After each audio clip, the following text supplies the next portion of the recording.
Good afternoon everybody, Car Biker here, and I'm absolutely gutted.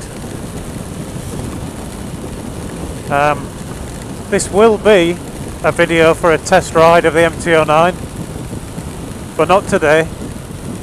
It was beautiful sunshine this morning, and I got to the bike shop and said to them, can I have a test ride?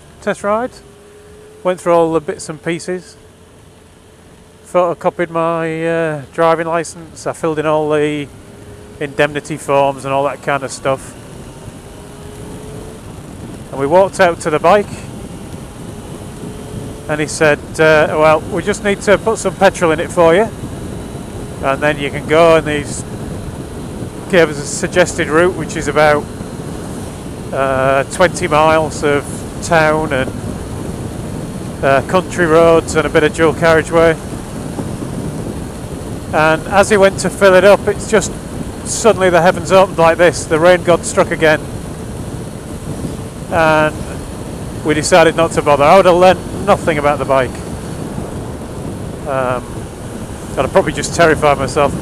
In places there's water running across the road.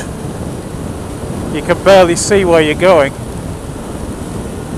and there's lots of standing water and aquaplaning, and it's pretty horrendous really. So we'll give it a miss until another day, and this is the point at which I put up a slide that says another day, and hopefully you get to see me riding an MT-09 and having some fun. I wouldn't have been having fun in this because I'm wearing my leather, my vented leather, and my jeans, and I'm absolutely drenched to the skin. So let's fast forward to another day.